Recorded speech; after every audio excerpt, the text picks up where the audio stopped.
Oh, it's taking.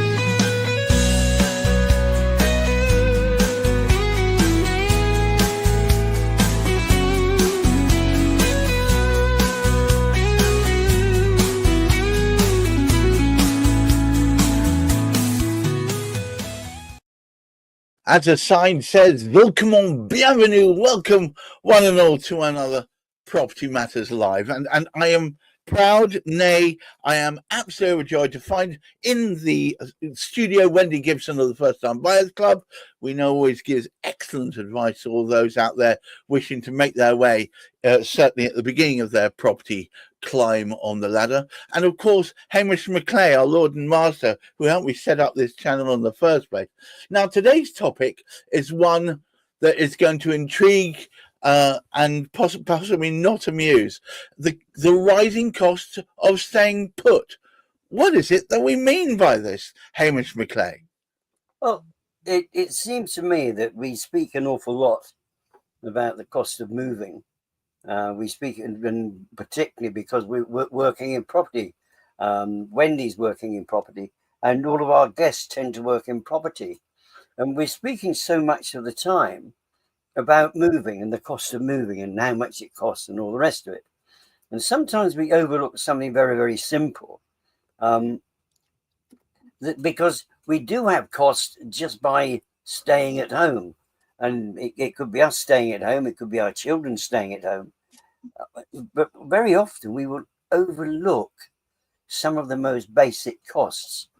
And it's worth mentioning because these are important, whether we're staying put or whether we're moving on, because these costs don't stop with us moving. And in actual fact, sometimes moving, those costs will increase. At least by staying at home, we will know them. But oftentimes we will forget about those little things that happen, because as we sort of stay where we are, the cost of living increases, but so does the cost around us.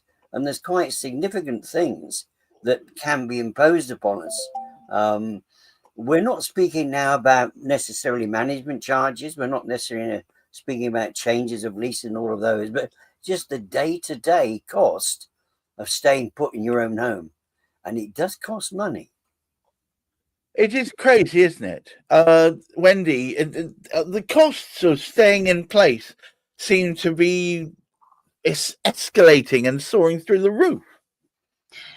Absolutely. And just to clarify on Hamish's point, because this is a subject that can be taken in many different directions. So cost of staying at home and staying put where you are could mean, for example, living in a house that's now suddenly beyond your means, where you are paying more on your mortgage than what you can currently afford, for example. It could also mean living in a home because of its age, that there are repairs and maintenance that are needed, and you're getting to a stage where some of those are becoming urgent. So those are also costs that you need to consider. And in fact, that's quite often why a lot of people consider putting their houses on the market and selling them. But interestingly, from a first-time buyer's point of view, those are the sorts of things that I encourage people to look out for, because those are what you can use as negotiation tools when it comes to negotiating or even determining what you feel is the true value of a property when you are putting in your offer. Would another be the rising costs of council tax in a certain area? Because I know some councils council tax, and also this is a crossover, of course, to the cladding matters that we talked about. Suddenly, ground rents and other associated costs from the not leaseholder, the freeholder, as suddenly soaring through the roof. That might encourage you to want to look elsewhere. Absolutely. Also, don't forget, as time goes by, so more information is also becoming available on things like what homes are being built from. So as you were alluding to, cladding issues, that affects insurance costs. If you're living in a home of your own, suddenly you may find where there was never any threats of flooding before, you might find your insurance costs are suddenly going up because the environmental agency who that's in charge of mapping out what is perceived as being a flood risk has suddenly changed because of climate change even. So Right. things never stay static. Everyone thinks that you buy a home and then that's it, everything stays put. But behind the scenes, there's so many things changing, and they can impact on how much you end up spending every year just on living in your own home. Hamish, you must see searches coming through, and are predominantly the searches that are coming through for first-time buyers who are looking to buy properties that are potentially fixer-uppers, or have I got this completely wrong? Well, it covers the whole. We're very fortunate in terms of what we do. I think what keeps my work always very interesting. There's such a variation in properties that we actually sort of deal with. Right. It could be going from a property in arena, which is pretty well surrounded by water, for example, down on the south coast, up to a sort of place totally isolated on top of a hill somewhere, or even in the Thames Valley, which is totally surrounded by flood risk, but the property itself there is no challenge to because it's sufficiently high up with all the water surrounding it. There's such a variety. It could be, floor number 12 and a high-range sort of block of flats. But they all have their own different sort of increases in cost. And one of those fascinating things and it's worth emphasizing this, the one that Wendy spoke about. We actually ourselves don't carry out the environmental tests. We're very fortunate. We have access to a number of different people who provide us with environmental testing. And the trouble is, what used to happen, for example, the local authority was responsible for wanting sort of locally. So if it wasn't flood risk, they would be the ones that actually sort of got involved. Now, sadly, as government has taken over control of so many more things, the Environment Agency stepped in. So no longer can you speak to your local man about what goes, unless you're fortunate enough you've been dealing with the county or the council for that long that you actually know the exact person to speak to. It did happen to me sort of some months ago, actually, in this case. But what can happen, the Environmental Agency, because they do it on a block basis, they'll look and say, there's a potential of this flooding. It doesn't actually mean it's ever going to flood. It does mean there's one chance in 100, maybe. And that makes it a possibility of flooding. What you then need to do is to get somebody like the people that provide us with searches to turn around and say, actually, no. I mean, that hasn't got hope in hell. I mean, there's no evidence suggested. It's a bit like radon as well. There are certain things that might put people off, but the thing is, there's usually a way around it to sort of look at it. But there is such a variety. But wherever you happen to be, as you alluded to earlier on as well, Gareth, council tax does not stay consistent. No, it's ridiculous. You cannot hang your hat on that.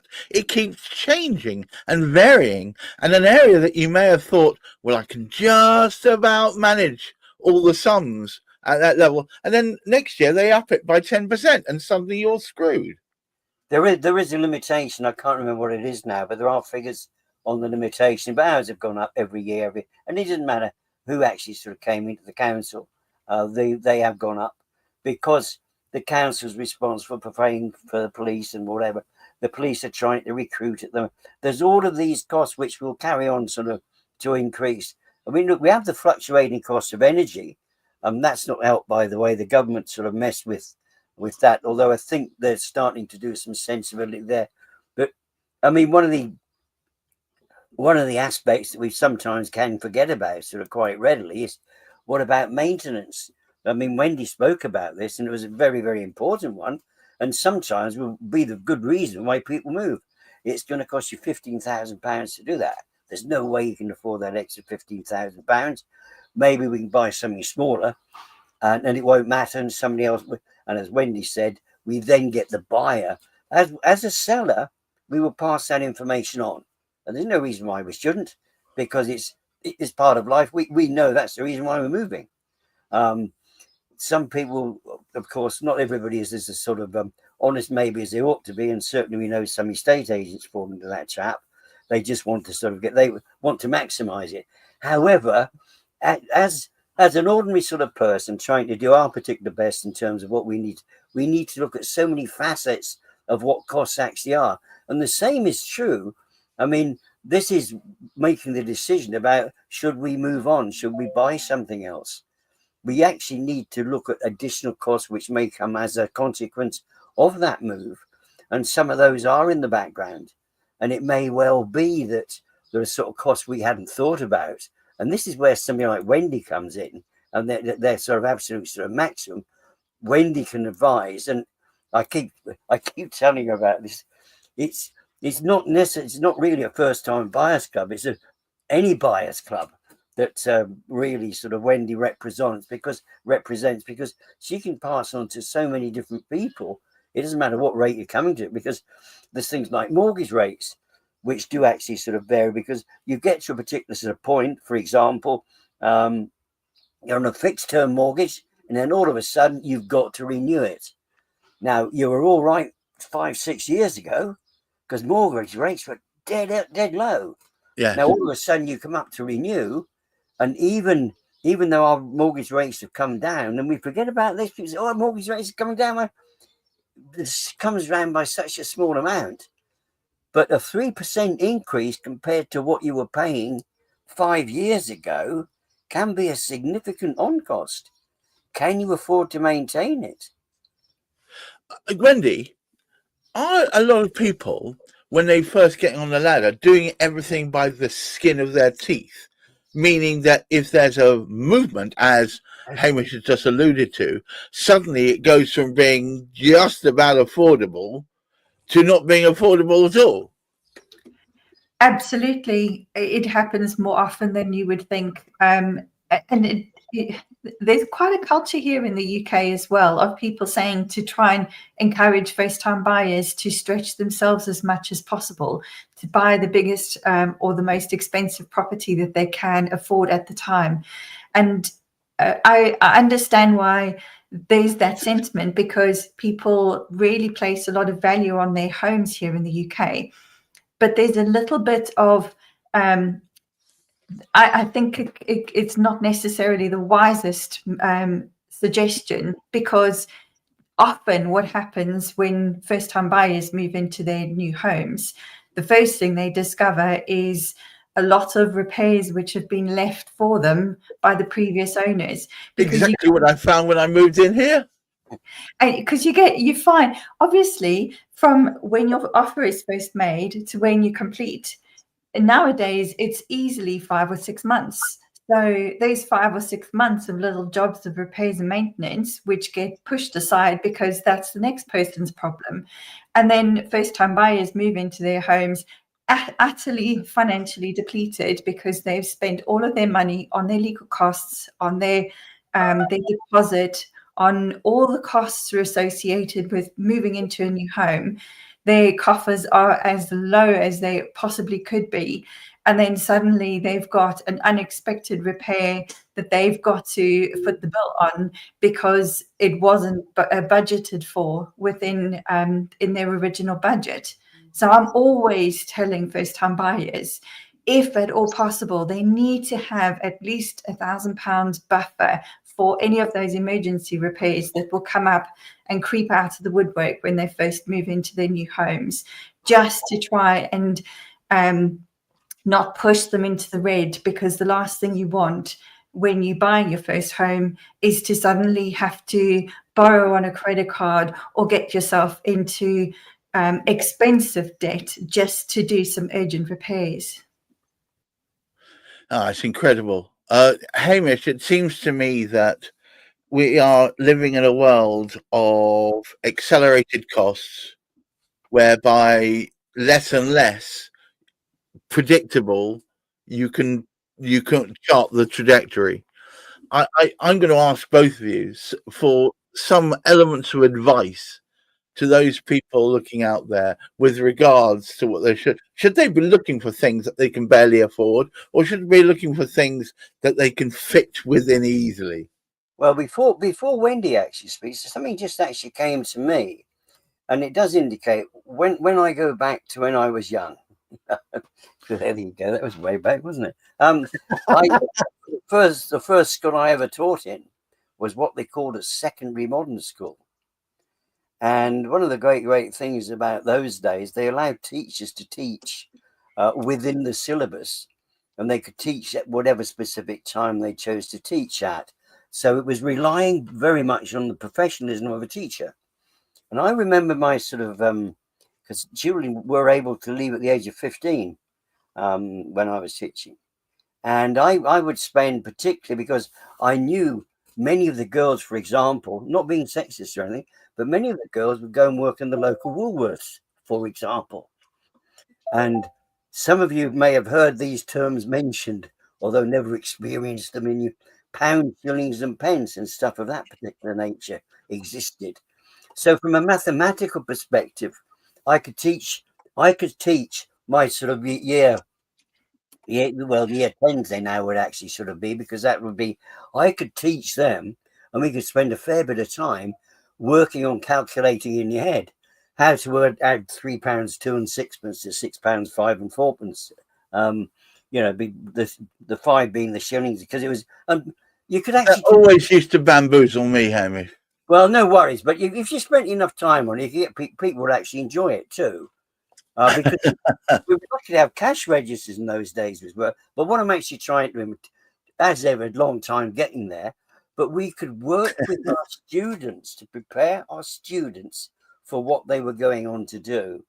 And I really do feel that subjects of this particular nature, particularly with the wealth of knowledge that Wendy has, inviting somebody like Wendy into schools to teach those youngsters, those 15, 16-year-olds, about the cost of living.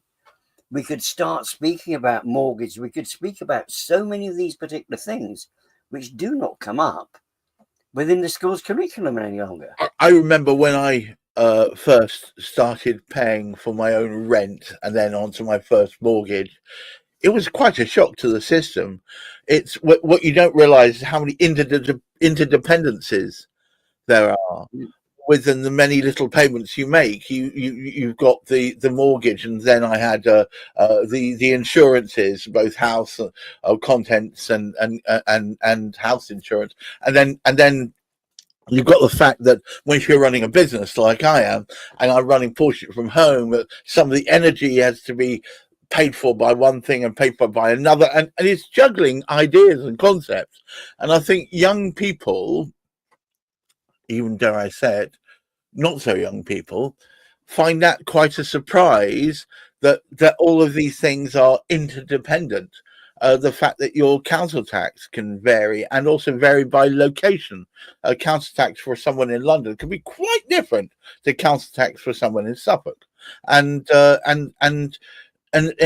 lack of knowledge about these kind of variations across the board, that there are such things, that you need to take that into account. Absolutely, Wendy, talking to younger people so they are aware of these things, so it's not such a shock to the system. It's not intrinsic to the modern education. I absolutely agree. I wish that they actually did do financial literacy at schools. Something crazy. I was looking this up the other day.